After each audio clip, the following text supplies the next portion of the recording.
and welcome to another fun episode where I am going to take an album I love and break all the songs down as tarot cards. This week I'm going to share one of my all-time favorite albums, Reputation by Taylor Swift. I'd say 90% of the time this is my most listened to album, my all-time favorite album, with the other 10% of the time being when I fall in love with all the new music coming out, but this is still my comfort go-to album because I just loved all the music when it came out. I loved the tour when that was going on, and yes, and now I can listen to it again guilt-free after so long because Taylor owns her masters again, which, oh my gosh, phenomenal, amazing. One of the most exciting pieces of news this year. But I'm filming this in the same week that she has just announced TS12, The Life of a Showgirl. So I've been inspired to look back at some of her older music with Max Martin and Shellback, since they are going to be the producers for this new album. And the two albums they helped with the most were 1989 and Reputation. And given how much I love Reputation and I've been really wanting to break this one down sooner than later, I decided now's a great time to do this episode, to do this breakdown and share it with all of you. This is helping me get through this anxious, long wait period while I wait for October 3rd when she's going to release The Life of a Showgirl. And I promise I will be breaking down that album once it comes out. There's no way I won't. It might just take some time for me to really connect with the songs and figure out which cards fit each one best. But before we jump into this album, jump into this breakdown, I thought I'd give a little bit of background to what was going on when this album came out. Longtime Swifties like me will remember all that drama as if it was yesterday. It all lives rent-free in our heads, but for those not as in the know, don't worry, I'm going to share some general background now, and you'll see how all of those tidbits connect to the songs as we go through this album. I am cozy here. I've got my blanket. I've got my Eras Tour t-shirt, which I love, and it's got Reputation on it over here. And I've got a cup of green tea in my Meet Me at Midnight's mug. I know this is not Reputation, but she does say Midnights in one of her songs on this, so I count it as a good enough link for this. So, to break down this album, we're going to need a journey back to 2016. Or really, we need a journey back to 2009 to really get the background for this album before we jump back to 2016. Taylor really began her career in 2006 and had grown a lot more popular with the release of Fearless in 2009. She won the VMA for Best Music Video of the Year for You Belong With Me, but during her acceptance speech, she was interrupted by Kanye, who said that Beyonce should have won the award instead for Single Ladies. Taylor at the time felt that the crowd was booing her rather than booing Kanye, who they were actually booing at, which changed a lot of her relationship with media, with the public, and her feeling of wanting to be accepted all the time. She talks about this in her documentary, Miss Americana, which is an amazing film, by the way. Please go watch it if you are a Taylor fan and you have not, or if you're just generally curious about her as a person. She shares a lot of insights about what was going on in her life at that time, and a lot of different tidbits directly related to this album. Following that incident, from there, she decided to forgive Kanye for his outburst, with most believing her song Innocent on Speak Now was about him. 32 and still growing up now alludes to how he's still learning and growing, but that he wasn't guilty for anything. She doesn't blame him for what he did at the VMAs that year. She's trying to mend those bridges. And after that, she made a couple different appearances with Kim and Kanye over the years, even presenting an award to Kanye in 2015. But now, moving into 2016, the crux of the drama and the critical turning point for this album, Taylor was at one of the all-time peaks in her career, definitely the peak of her career till that point. Obviously now, many years later, the Eras Tour is the new highest peak of her career so far, and who knows how this new album's gonna go. This could like bring her to new levels as well. But she had taken over the charts with 1989. It was her break into pop music officially. She was very in the media with most of her life, what she was doing, the 1989 tour, a lot of her friendships with celebrities, and her very public relationship with Calvin Harris. She was always in the media. She was posting a ton of content all the time. So just her entire life was very public at the time.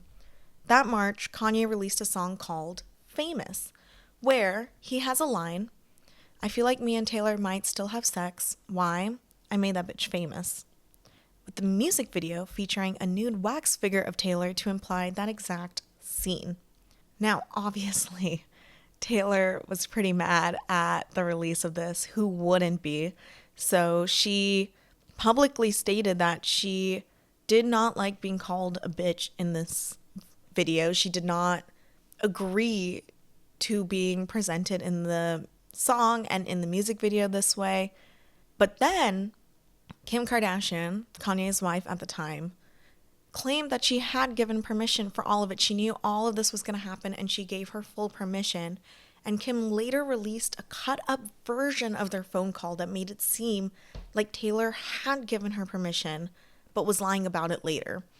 It was a cut up phone call, and later on during COVID in 2020 or 2021, at some point when the Kardashian name wasn't used as much, the full video was released showing that Taylor was right the entire time. I talk about that a bit in the Tortured Poets Department breakdown because Cassandra is kind of the follow-up to all this drama and the truth actually coming out a few years later.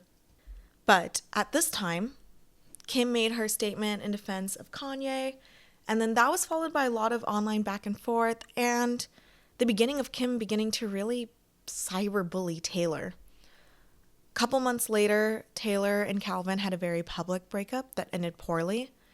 After their breakup, Taylor had revealed, or she maybe didn't directly reveal, I'm forgetting the exact coming out of this information, but it was revealed that Taylor had helped write his song, "This Is What You Came For," under the alias Nils Sjoberg. She didn't want to take away from the song with her own name, but she was a collaborator on it and was not really given due credit. But then as that information came out, there was a lot of back and forth between Calvin and Taylor where he thought she was trying to sabotage him and she was just not taking the breakup well, where she just wanted credit for what she worked on. And I know these are a lot of little details, but this is really important for some of her songs and the music video Easter eggs that come up. Maybe not so much for all the tarot card links, but we'll get into it. And so after their breakup, a lot of celebrities began picking sides, with most only publicly defending Calvin and Kanye in the drama. Even though Taylor had her own friends, there wasn't a lot of public defense for her. After that breakup, Taylor began a short fling with Tom Hiddleston, which was also very public. It didn't last very long. It was very short. But this also became fuel in a lot of people's criticism of Taylor and her character. And finally, to kind of wrap up this whole 2016 saga, one of the final nails in the coffin was when Kim tweeted out on National Snake Day in July of 2016, saying that they had a day for everyone. Oops, I mean everything. Basically calling Taylor a snake. After that, her feed was full of snake comments and people calling her out as the bad guy in this situation. Hashtag Taylor Swift is over party was trending everywhere. And that was kind of it. After that, Taylor disappeared from the public eye and didn't reemerge again for a year until the following August when she announced the first single off of Reputation, Look What You Made Me Do. I will be talking about that song a ton when we get to that in this breakdown, but this album and era remains one of the most iconic moments in Taylor's career and is still one of the most memorable album releases ever because she cleared her entire social media feed, started blank slate, turned off her comments, unfollowed everybody else. It was very much like, this is just my account now for my artwork, for my albums and songs, and that was it. And when we get to that song, you'll see why this was such a big deal, because she just called out everything that happened in 2016 in her music and was not scared to make it clear, like, she's not taking shit from anyone else anymore. And yeah, without further ado, let's just get into the album, because as Taylor has said time and time again, there will be no further explanation. There will just be reputation. Are you ready for it? Ready for It is the first song on the album and helps kind of set a tone for the rest of the album as you're listening to it. This was the second single she released from the album, with Look What You Made Me Do being the first. So the music video was full of tons of Easter eggs referencing the drama from 2016, but also just a lot of fun lyrics from the rest of the album. When this album was first announced, I, along with most people, thought this was going to be mostly focused around the drama with Kanye and Kim. I fully expected it to be the scathing album where she just really gave it to them and released all the tea, all the drama via lyrics. But unbeknownst to her fans, during that year that she was in hiding, she had fallen in love and started going out with Joe Alwyn, a British actor who she had met while she was still in her prior relationship, but only started going out with after everything had kind of happened drama-wise. They started going out, and as you'll see from this whole album, all the songs ended up being more of a love letter to him, and how this relationship helped her really heal from everything that went down in 2016.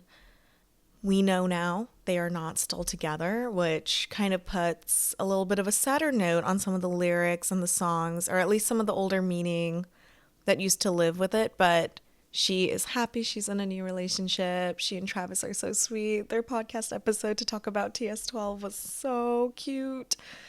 So I think all these songs can take on new meaning again with this new relationship, or for people in their own relationships. But yeah, just keep that in mind as we're going through this. At this time, this relationship was almost a lifeline for her, and she really talks about it that way in this music. So to start this off, this first song, Ready For It, is being linked to the Ace of Cups. This card is about sparks and the beginning of new relationships. In the card, a woman holds a cup that's flowing with the overwhelming, beautiful energy that flows within us and helps kick up old and new emotions. Two different lights are swirling and intertwine at the center of the cup, the beginning of a new relationship. Which is why I linked it to this song, which is all about new relationships starting. This song sets the stage for before the relationship has even really begun. She's planning and she knows it's going to happen, but for now she just dreams of it. In the middle of the night, in my dreams, you should see the things we do, baby. She's ready to launch into this thing, and the song really represents that initial spark in a relationship. It's really exemplified with the lyrics, "Baby, let the games begin. Are you ready for it? I see nothing better. I'll keep him forever, like a vendetta. Ta. And he can be my jailer, burden to the tailor." This music video was also a lot of fun. It doesn't necessarily play to the story of the song exactly, but it was very much a fun video, kind of showcasing her breaking away from the media image of her, breaking away from the bots, as she's revealed to be a cyborg controlling the other Taylor in this glass box, but really her breaking free of those chains and being her own person. There's a couple different nods to Joe throughout the music video, with the 89 for her birth year, 91 for his, Joseph in Chinese on the walls in the background. There's also Year of the Snake in Chinese on the wall in the background, a nod to the snake becoming a big symbol for this era. She is trapped in a glass box in the music video, and she breaks free from it and transforms by using lightning, which is very much a nod to This Is What You Came For, because that's part of the visuals and lyrics for that song. So she's really bringing it back to that. And the gold plane from the music video is next to a graffiti line that says "Burn all the witches," which is a lyric from another song that we'll get to, from "I Did Something Bad." And people also noted a lot of similarities in the makeup from this music video to her makeup in Blank Space, which was a satire take on how the media perceived her and her just kind of like giving in to how media viewed her. But generally, this song is the start of something new. She's ready to jump into this new relationship, and that is why I'm linking it to the Ace of Cups, which is 100% about that. I wanna be endgame, endgame. Similar to Ready For It, the song is about her new relationship and hoping it'll be her final relationship. As we all know now, it didn't end up being that way, but I'm hoping Travis will be her endgame. This song is pretty straightforward in terms of what it means. Taylor wants to be her partner's endgame, i.e., his last partner and the one they're with till the end. She says it with different metaphors like first string and A-Team. A-Team being a fun nod to Ed Sheeran's song, given he's a feature on this.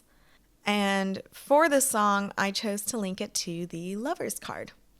This is a major arcana card which represents major milestones and is also the epitome of dualities, partnerships, and relationships. It's about allowing oneself to truly fall for someone else. In the card, two lovers are coming together, the yin to the other's yang. She's pulled to him, but scared she'll also be blown away by this attraction. She wants this love to last and to remain true in her heart through all that comes their way. The bit of this card that really links here is allowing oneself to fall for someone else and truly wanting that partnership to be endgame. I don't want to be just another ex-love you don't want to see, and I can't let you go, your handprints on my soul, really show that. This music video also had some fun Easter eggs with her snakeskin motorcycle outfit and the bit of a love letter to London for her relationship at the time. You say I did something bad. It wasn't feel so good. Okay, I Did Something Bad. This is probably one of my favorite songs on the album. When I first listened to it, I remember this was my top song for a while, especially the tour version of the song that she also performed at the AMAs in 2018. This was the first song she performed at an award show after her hiatus, and it was so fitting because this is a song that's about people trying to take advantage of her when the media had canceled her 2 years prior. This song is all about some of the bad relationships Taylor has been in till now and how she's seen as a villain for running from them first or for playing along with what the guy wants despite their bad intentions. I never trust a narcissist, but they love me likely refers to Calvin or Kanye and how egocentric they both were in their respective relationships. If a man talks shit, is more likely about Calvin starting to hit her with some insults once things ended and the truth about this is what you came for was out. I never trust a playboy, and I let them think they saved me. Gives a similar vibe to the first verse and could be about Calvin or her later relationship with Tom Hiddleston, both whom she traveled with over their relationships and both who thought they were maybe playing some focal part in her life. One of my favorite sets of lines from the song is, "But if he drops my name, then I owe him nothing, and if he spends my change, then he had it coming." This is so clearly about the money Calvin got from the song they collabed on and Kanye getting clout by throwing her name around. This line is so powerful and just kind of shows Taylor taking control of her narrative again. I linked the song to the devil. In this card, he's reaching out a hand trying to tempt you with what he has to offer, promising liberation and happiness. But really, he's feeding on your vices and tries to bring you into the darkness where he'll leave you to find your own way home after. It's worth noting, he can't force you to follow, but merely presents a tempting offer. Taylor presents herself as the devil in this song. She's presenting these boys tempting offers, and they're willingly taking her hand and playing along despite knowing how it'll likely end. In fact, betraying her and using her in the process as well. They're burning all the witches even if you aren't one. She's been painted as the villain over and over again, called a witch. But now she's embracing it and using it in her image and having fun with the entire concept that she's a villain who just toys with all these guys she's been going out with. So light me up. Go ahead and light me up. The song really reminded me of Blank Space, where she's taking this narrative thrown at her and embracing it in a semi-satirical manner to throw it back out.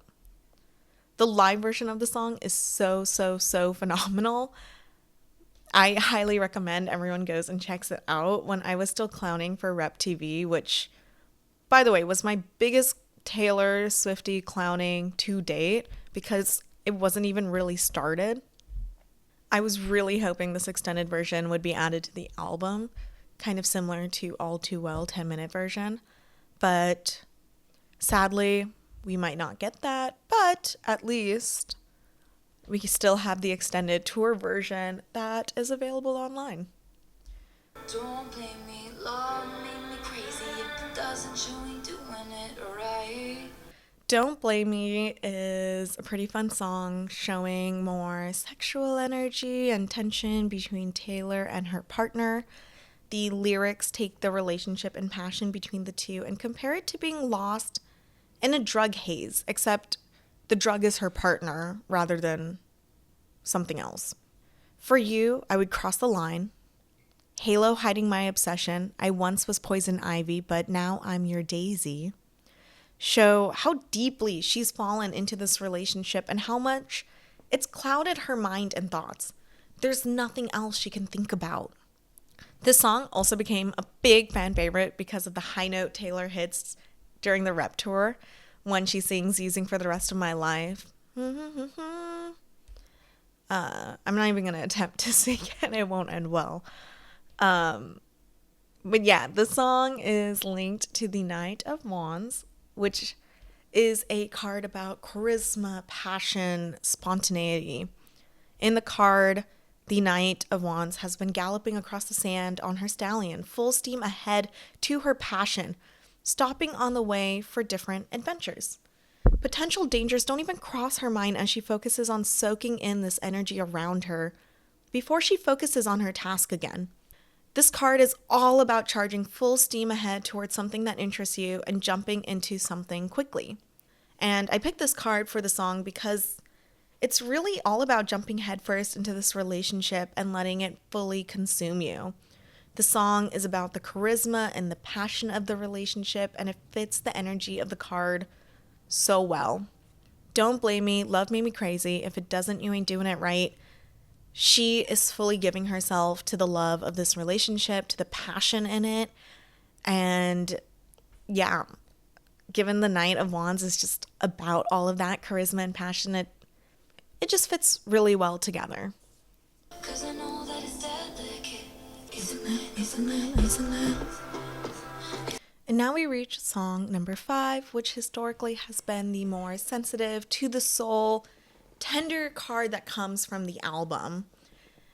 And this is a very tender song with Taylor kind of talking more about her insecurities in this relationship. Is it cool that I said all that? Is it chill that you're in my head? Because I know that it's delicate. Delicate. She's just come out of such a turbulent time of her life, and her reputation and media image is the lowest it's ever been. She wants to open herself up to this new relationship, but isn't sure if it's okay to bring someone else into this mess. I decided to link this card to the Star. The Star is about renewed hope and wishes being granted. The woman in the card has emerged from a traumatic path. She takes a moment to sit and look up at the stars, extending the wishes and dreams that live in her heart, and connects to the potential of a brighter future. She looks to the stars with renewed hope, praying they will grant her wishes. The reason I picked this card is because while Taylor's uncertain about this relationship and has also just emerged from a traumatic path, she is hopeful that the feelings will be genuine and not laced with any media influence or swayed by her status in any way. This ain't for the best, My reputation's never been worse, so you must like me for me. If he can like her at her lowest, maybe it's genuine, and maybe it'll last. In this pit that she's in, she's found renewed hope through this new relationship and is ready to start again with him. Begin again, if you will. I've also got to say, this music video is so much fun. Just the fun energy and the choreography in it. This is, I think, one of the first times Taylor's done a full-on choreography in a music video, because she's always embraced the jokes that she doesn't know how to dance. And then Reputation was kind of the first time she was like, yeah, forget about that. I am learning how to dance and I'm going to show the world that I am a changed person.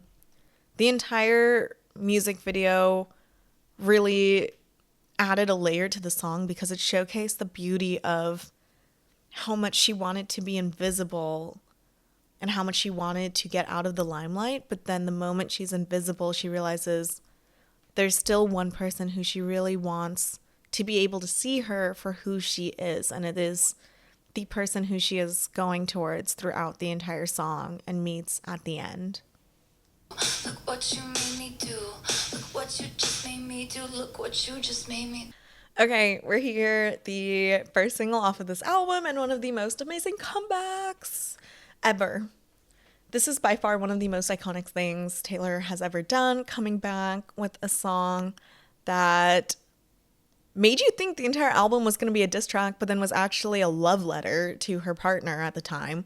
But she came back with the first song being a diss track with a music video that was full of all of the criticism and things that had been thrown her way in 2016. And even before that, all the other times she's been criticized for how she appears in the media, for literally just being her. I'm going to break down the song a ton, but I'm going to start this one off with the link to the card. This one is tied to the tower.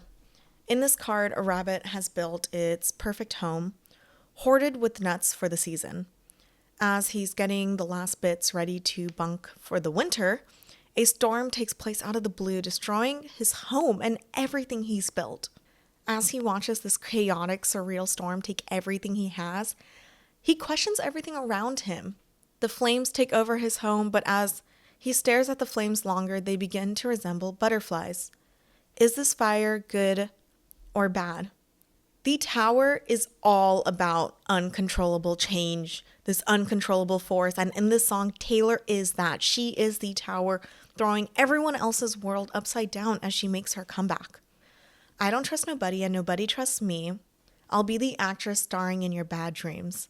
She will take on whatever role is needed in order to accomplish what she has set out to do and avenge herself. The whole song is about how she was thrown to the ground, but I got smarter, I got harder in the nick of time. Honey, I rose up from the dead. I do it all the time.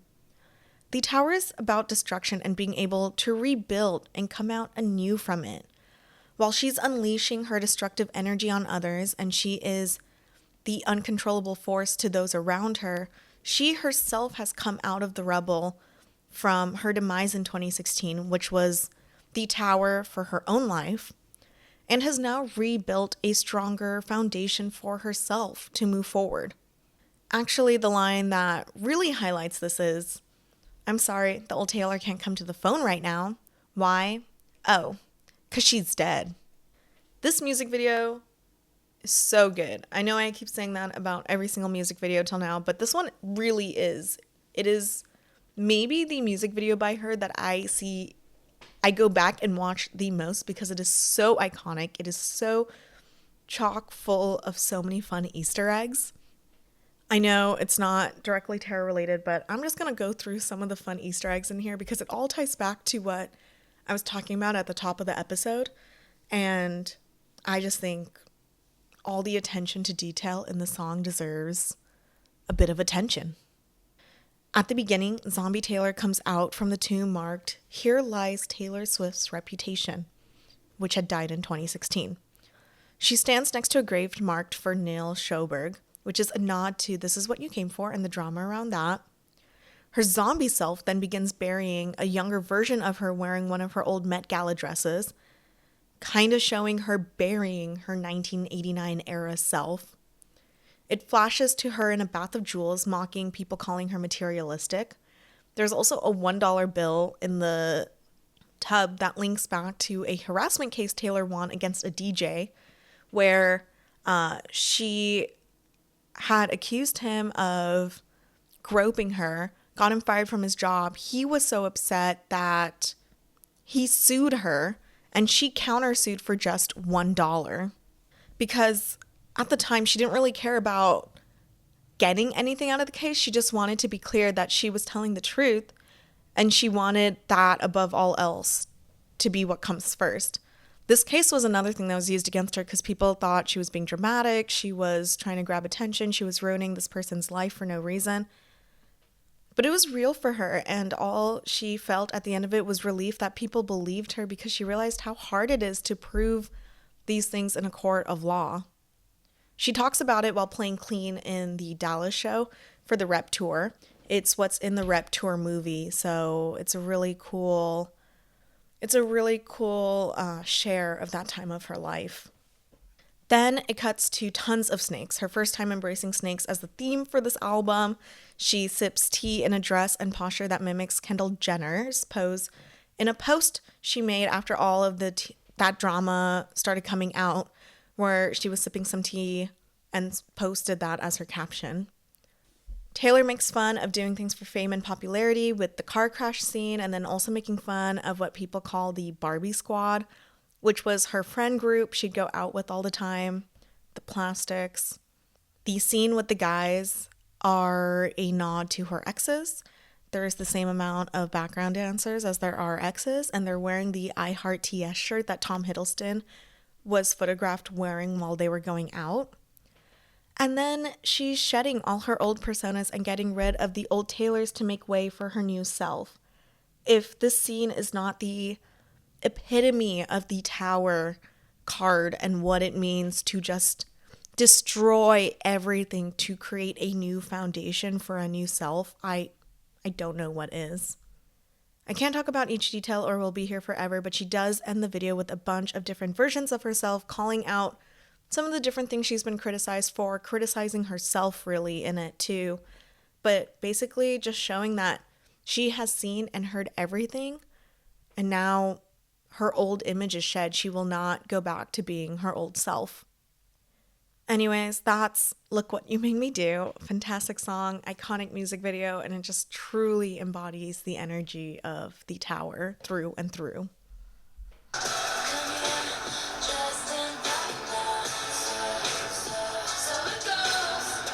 On to the next song. So It Goes is another love story with the relationship moving past the initial stages and starting to get deeper. And all the pieces fall right into place.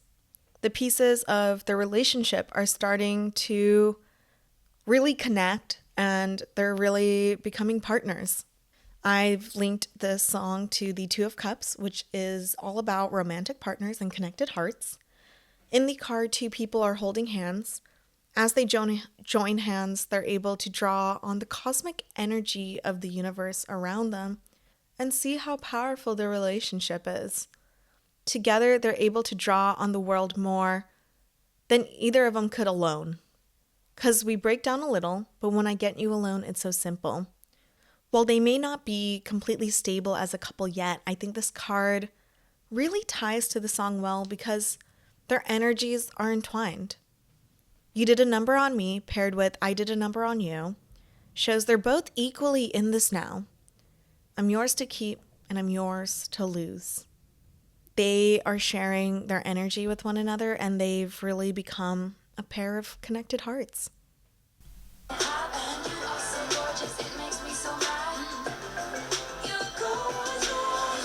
This song, Gorgeous, is about some of the first sparks between Taylor and Joe, presumably when they met at the Met Gala.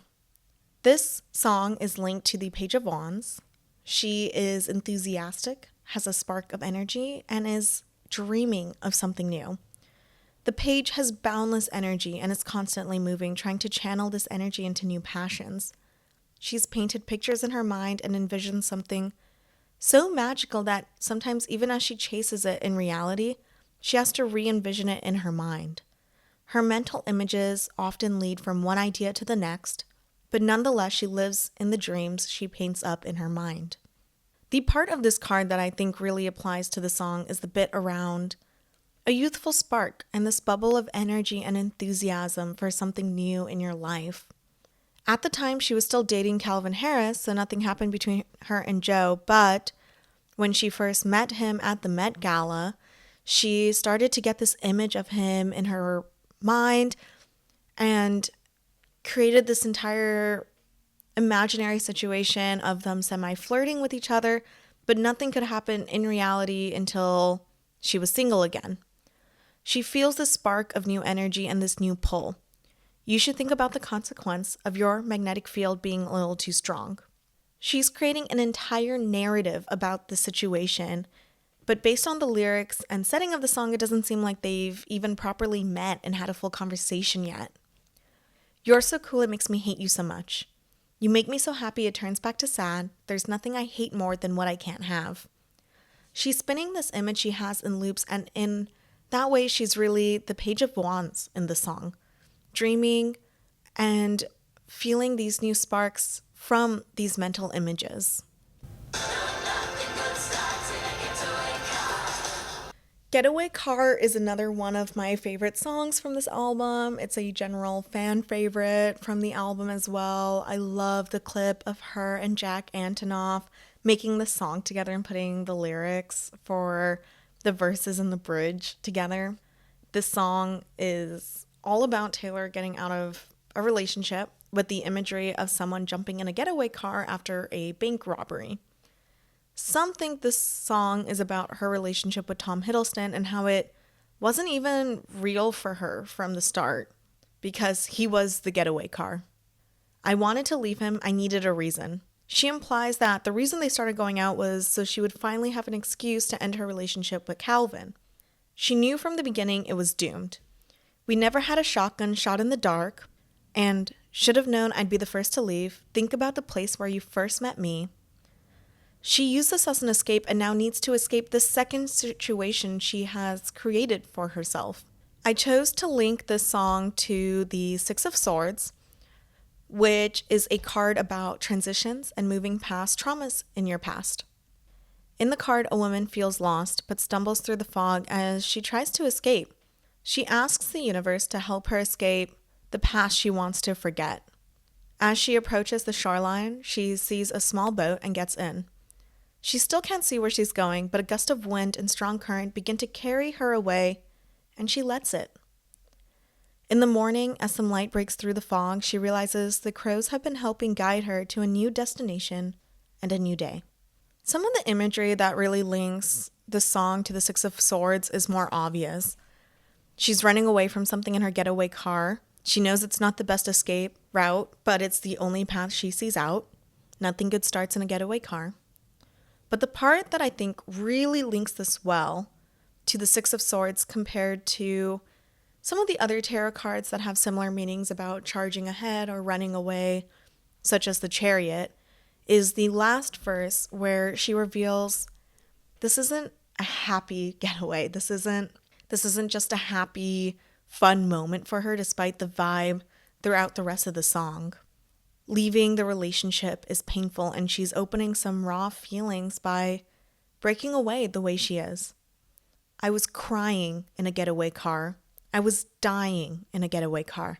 Said goodbye in a getaway car. Crying is one thing, but her using the word dying to describe the feeling she has in there really shows how painful this end is despite the tone through the rest of the song. And while this end is painful, it's necessary, and from it she will be able to move on and see a new light in front of her, which is a great transition into the next song. I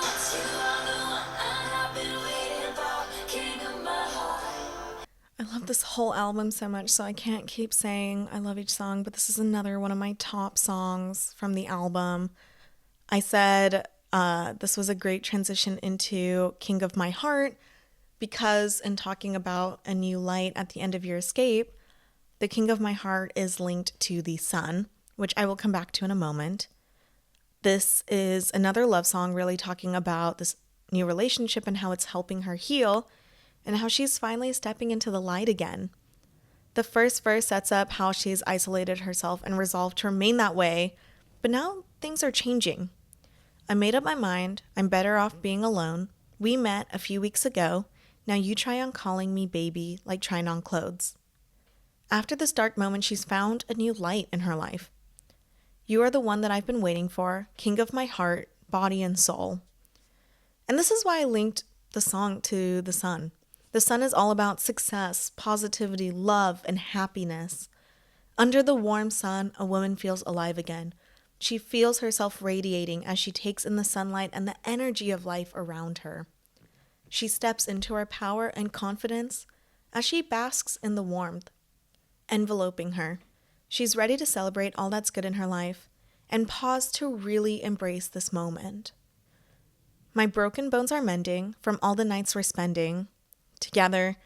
She is healing and becoming whole again. Just like the sun, she has found warmth and radiance from her partner, the king of her heart, who is helping her become herself again. So I think the song really just reminds me of that warmth that comes from the sun, positivity, and that happiness that's reflected in the card's meaning is also really reflected throughout the song. But we were dancing with our hands tied. Continuing through the album, we've reached Dancing with Our Hands Tied. We are in the last 5 songs of this album, which is crazy. A bit in opposition to King of My Heart, which was linked to the sun, this song is actually linked to the moon. The moon is all about mystery, uncertainty, and dreams. In the card, there are 2 wolves howling at the moon. One is affectionate while the other is cunning. One wants to protect her while the other wishes to harm her, but from under the water she can't tell which is which. And as she tries to surface and get back on her path, the water weighs her down and she begins to panic. But as she begins to get stressed, the moon's light breaks through the water and helps guide her to safety. In King of My Heart, Taylor is embracing this light in her life and how this love is healing her. But in the song, she's focused more on some of the anxiety and uncertainty in this relationship instead. You said there was nothing in the world that could stop it. I had a bad feeling. As they're getting deeper into this, she's scared that the world is going to tear them apart. She's seen how being in the public eye and how the media has influenced her past relationships, and she's scared that's going to happen again. Their relationship has been a secret till now, so there's a lot of uncertainty and panic of what will happen once the world finds out about them. But she's also trying to let the moon guide her back to her path and to her light. She wants this to work. She's swimming through the water that's pushing her down. I loved you in spite of deep fears that the world would divide us. And I told you as the water rushes in, if I could dance with you again. Really shows this and also pretty well mimics the imagery in the moon card of this woman drowning with only the moon's light to help guide her back. More so, the entire theme of the song is that there's no control. Dancing with Our Hands Tied implies continuing to move along to the beat of the relationship, even though she has no control over the situation. In this way, she's really letting the moon guide her through all this uncertainty and all the mysteries surrounding them.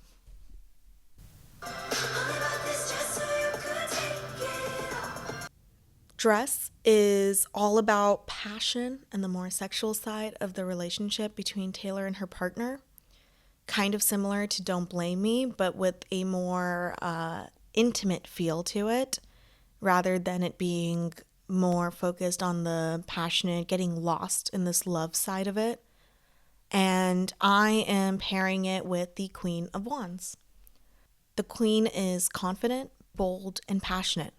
She exudes her charm and charisma, and when she enters a room, her smile captures everyone's attention and lightens the hearts of those around her. In the card, she is sitting on her desert throne, surrounded by her memories, her people, and her irresistible energy. She uses her optimism and positivity to overcome her fears and spread light. In this song, Taylor is more confident in herself and in her love. She's more stable in this relationship and she's allowing herself to enjoy it and become this passionate queen. Say my name and everything just stops. I don't want you like a best friend. She knows what she wants and she's going after it. She's been built up by this relationship and is more confident because he loved her at her worst. She refers to their first meeting at the Met Gala. Flashback when you met me, your buzz cut and my hair bleached. Even in my worst times, you could see the best of me. He found her beautiful then, so she's only more confident of herself in this relationship as it continues because he has continued to stay by her side through these worst times. She's re-putting herself on her throne as she's reclaiming her space and creating a new foundation. And I woke up just in time. Now I wake up by your side. She's happier than she's ever been, and with this new energy and charisma, I think she's really embodying the Queen of Wands as she takes in the people and energy around her, exuding her own charisma back.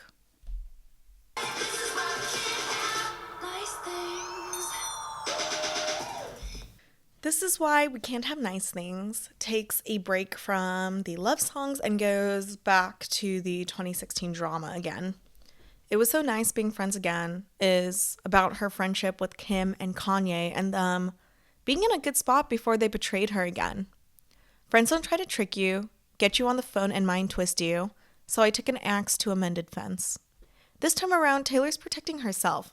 She might have forgiven them for what they did in the past, but this time she is ending these toxic relationships and she's building boundaries to protect herself and guard her own heart, which is why I'm linking this to the Seven of Wands. This card is all about grounding and protecting yourself and trying to stay ahead. The story in this card is there is a woman who's climbed to her perch, and the moment she does, people start criticizing her and telling her she isn't fit to be up there. So she closes her mind off to the hatred and focuses on protecting herself and defending her position and heart. Tell me that story did not just remind you of Taylor's story from 2016. She had climbed onto her perch, her peak at the time, and the moment she was taken down by others. So now she's rebuilding her perch with more safeguards and closing herself off to any of the criticism or hate she might get from others. I'm shaking my head and locking the gate. She's not letting anyone else in. Did you think I wouldn't hear all the things you said about me? She heard all the criticism. She heard everything everyone said, put in the tabloids, put in the news, and she doesn't want that in her life anymore. A simple way she did this was she turned off comments on her posts and stories when she returned from her hiatus, and she no longer follows anyone on Instagram either. She has made her media account truly just a space for her to share what she wants about her life and is not letting anyone else have their inputs. She now knows who to trust and is keeping her real community close to her heart while everyone else is at a distance. Here's to my real friends, and here's to my baby. They don't care about the he said, she said. So call it what you want, yeah, call it what you want to. We're approaching the end of this album. Call It What You Want is a song that kind of builds off of the last one with Taylor rebuilding her life after everything had crumpled. My castle crumpled overnight. I brought a knife to a gunfight. They took the crown, but it's all right. In the aftermath of everything that went down in 2016, Taylor has found a partner who loves her for who she is, and she now knows who her real friends are. She's more stable than she's ever been. I'm doing better than I ever was, and all my flowers grew back as thorns. Windows boarded up after the storm. He built a fire just to keep me warm. Show that she's healing and she is protecting her own energy now. I decided to link the song to the Queen of Pentacles, who is a healer, a self-made person, kind and nurturing, and grounded in her surroundings and in nature. In the card, the Queen is relaxed, taking a deep breath as she enjoys the beautiful scenery around her. She's let go of the story she was taught and what she believed to create her own foundation. She's built her life around this now, and while she nurtures those around her, she also protects her energy as the queen of the earthly realm. She's let go of the story she was taught and what she believed to create her own foundation. She's building her life around this, And while she still nurtures those around her and cares about those around her, she also has to protect her own energy as the queen of the earthly realm. In this song, Taylor is grounded and she's protecting her energy as she says, "You don't need to save me, but could you run away with me?"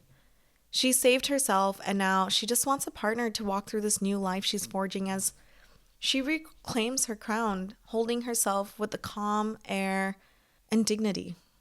But I'll be cleaning up bottles with you on New Year's Day. Hold on.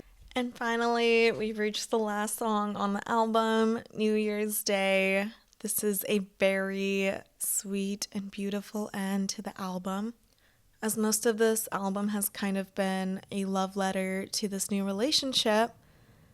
She has focused a lot on the turbulence and the passion in most of her songs, and to end the album, she changes her tone a little bit to a more sweet sentiment about creating a long-term relationship that includes the little things. She paints a picture about a New Year's Eve party and everyone going home afterwards. The room a mess, everyone just recovering from the night before, but she still just wants to be there the next morning with her partner, helping clean up that mess, being in each other's presence. And for that reason, I've linked this to the Ten of Cups. This card is all about happiness, love, and finding harmony in your relationship. In this card, a woman sits with her partner watching her family in complete happiness. Till now, she's been scared of rejection and people leaving her, but now, as she sits in her rainbow hammock, she's filled with gratitude and eternal happiness as everything around her clicks into place and she's surrounded by her loved ones. In this song, Taylor is sharing her sentiment of wanting that exact type of relationship.